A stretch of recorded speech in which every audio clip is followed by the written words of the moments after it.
Já vi muita gente falando de você que, muito por conta disso que você contou, né? Quando você começou a treinar o judô, praticar e tal, você já tava com uma idade, entre aspas, avançada pra quem quer ser um profissional, medalhista e tal. E aí eu vi muita gente falando assim, não, mas, nossa, como ele era diferente, aqueles anos 2000 e tal. O que você sentiu, ó, falando sobre você mesmo, assim, que você fez diferente? Foi o treinar mais, se dedicar mais? Ou você acha que você tinha uma aptidão diferente pro próprio judô? Você falou, nossa, eu me encontrei aqui nessa parada. Cara, eu acho que, assim, a pessoa certa, as pessoas certas, no lugar certo, isso fez toda a diferença, né? Eu tava, o técnico, tanto o filho dele, que é um cara muito técnico, que começa a me dar a parte técnica, e o Geraldo, que é o meu, né, treinador, depois chega o Paulo Caruso, que foi meu preparador físico com 16 anos, e são as oportunidades que você vai tendo, assim, você vai sabendo aproveitar. Eu sempre fui muito atento às oportunidades. Dá um exemplo, o Paulo Caruso o Geraldo e o Paulo Caruso são os dois mais importantes da minha história, assim, né? O Geraldo, meu técnico principal, e o Paulo Caruso também, né? Porque ele era meu preparador físico e técnico faixa preta de jiu-jitsu de chão. Eu conheci o Paulo moleque, eu tinha 16 anos, eu fui competir numa competição dessas, e ele era faixa preta de judô também. Eu era faixa roxa de judô. E Faixa roxa você tá bem avançado já, né? Depois tem marrom e preta, mas sou um garoto, assim, chegando. Tá. E o Paulo era especialista em jiu-jitsu, mas era faixa preta de judô. Aí eu fui lutar uma competição e ganhei dele no final, dei pão rapidinho nele. E ele era um cara conhecido, assim, já era mais velho, mas a especialidade dele era o jiu-jitsu. Aí no dia seguinte ele foi lá na academia treinar e me espancou no chão. Aí, ele super gente boa, mas eu falei, pô, nunca apanhei assim, onde é que é a academia dele? Aí no dia seguinte eu tava lá. Aí comecei a treinar com ele. Gil. Aí ele vira o meu grande treinador junto com o Geraldo. E é onde eu mais me sobressaía, né? A minha característica sempre foi de luta de chão, mais do que luta em pé. Então você treinava jiu-jitsu e judô ao mesmo tempo? É porque é parecido, na verdade. Eu cresci no Rio de Janeiro, que não tinha jiu-jitsu em lugar nenhum do mundo praticamente. Era o Rio de Janeiro e alguns dos grandes até morando nos Estados Unidos. Mas todos os campeões mundiais eram do Rio de Janeiro. E era uma época que as academias não lutavam uma contra as outras. Tinha uma rivalidade assim de guerra ali, ninguém lutava. E o judô era meio a Suíça. Todo mundo treinava com a gente, eu treinava com todo mundo. E eu tinha o Paulo, que era o preparador físico de todo mundo também. Então a gente tinha um ambiente que todo mundo treinava junto. E a cultura do judô sempre foi uma cultura muito saudável, assim, de treino. Não era muito de, pô, ganhou, perdeu. E aí eu tive o privilégio de treinar com os melhores sempre. Aí isso me ajudou muito. Hoje eu sou faixa preta dos dois. Qual foi o seu primeiro título? Cara, a primeira vez que eu ganhei uma coisa importante foi uma seletiva adulto, assim. Eu era júnior, nunca tinha ganhado o Campeonato Carioca, fui fazer uma seletiva entre os adultos para os Jogos Pan-Americanos de Mar del Plata. Aí quando eu vi, eu ganhei, assim. Foi meio que um susto. Aí a minha vida mudou completamente. Não foi um susto. Não, foi total. Pra caralho, foi lá e... Não, mas eu nunca tinha ganhado o Campeonato Carioca júnior. Eu lutei a seletiva nacional com os adultos. Aí quando eu vi, tava na final, o cara que eu lutei tava num dia muito ruim, tava num dia muito bom, entrei. E aí fiquei na seleção durante, sei lá, 15 anos viajando. Como funciona o lance da faixa a faixa? Eu tenho muita curiosidade disso. Sei lá, você tem um determinado tempo, vamos supor, da faixa branca pra faixa tal, você fica tempo. Ou não, quem é que aptidão? Fala que já era, você tem que passar pra próxima fase? Isso que eu queria saber, como que é os exames? Cara, normalmente você vai passando ano a ano e mais adiante você pode ficar um pouco mais nas faixas. Mas depende da habilidade técnica, quando você compete muito bem, às vezes o teu técnico dá mais rápido. E no judô, você ganha, você tem que fazer um teste nacional, federação, confederação. Então tem um processo assim. No jiu-jitsu é mais... eles dão mais... mais dado. Mais dado. Tá. O merecimento tem muito a ver com o que o professor acha, você não tem a necessidade. O ideal é que tenha, você pode ter o diploma da confederação também, né? Mas o professor, a minha faixa preta de jiu-jitsu foi meio que... Eu tinha ganhado o 6º grau de judô, que é a faixa coral. E aí o Paulo falou, putz, tem que te dar parecido. Me deu o 6º grau de jiu-jitsu. Então foi meio que um susto, assim.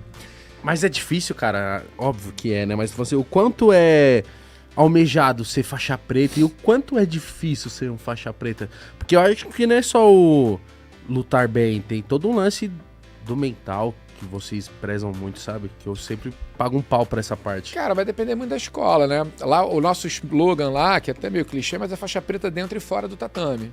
Então, todo ano, a molecada, ela vai fazendo lá um programa de valores, né? Que são esses que eu falei, né? Coragem, humildade, responsabilidade, respeito, inspiração, solidariedade.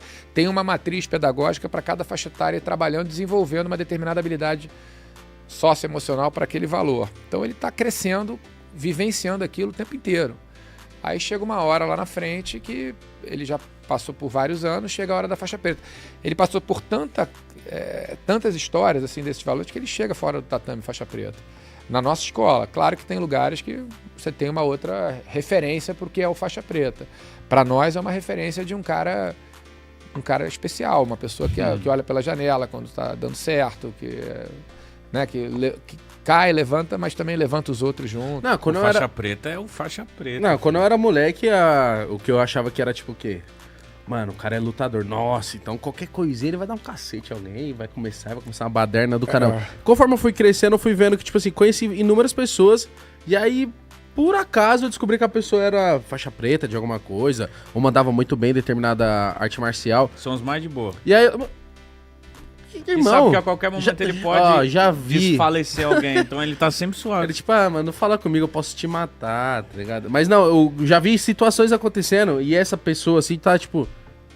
Não, tá... Ele que apazigua, né, a Fica- parada. Ele que, não, Tá calma, bem, chuchu. é verdade, Tá tudo mano. certo. Cara, mas sabe que eu acho que uma coisa que ajudou esse lugar que vocês estão trazendo, eu sou mais velho que vocês. Pouco, né? Mas estão Pouquinho. Mas quando eu era moleque, cara, pô, o Rio de Janeiro, cara, era uma terra de ninguém, cara. Era um bang-bang. Toda festa tinha porradaria. Era horrível. Então você já ia meio que, tipo... No judô a cara, galera era tranquila, mas tinha briga sempre. E da galera que lutava. Aí tinha a história do Vale Tudo, aí de repente o Vale Tudo vai se transformando em MMA, né? Ele vai ganhando mais regra. Eu acho que nesse momento os valentes que brigavam na rua passaram a ter um lugar, pô, você é valente, vai brigar para ganhar dinheiro, vai fazer... E aí começam os mais arruaceiros, vão para o MMA, não se dão bem. Aí alguns atletas começam a entrar naquilo e começam a se dar bem, porque viram um esporte como qualquer outro, né? Quem treina mais se dá melhor. E aí eu acho que isso quebra um pouco o lugar que isso eu tô falando da minha geração no Rio de Janeiro, que depois também chegou aqui em São Paulo. Teve um período aqui de muita briga. Os bad boys, os cachorros loucos. Várias Mas aí notícias. aí se lembra o cara é disso? corajoso, o cara fala, vai fazer MMA aí. Aí isso aí eu acho que muda toda a dinâmica, assim, de... Pô, eu lembro até de matéria, eu queria saber se nessa época até quem leva a sério a parada deve ter ficado muito chateado, porque eu lembro de ver matérias deles relacionando... Pit Boy, né? Isso, boy. as brigas com as academias, entendeu? Mas teve um período, cara, que tinha muita briga mesmo. Não dá pra passar o pano, tinha mesmo. Mas eu acho que quando entra o MMA, quando ele luta não fica briga. mais desportivo, assim, eu acho que isso dá uma acalmada e passa... Pô, você é valentão, cara, então vai lá.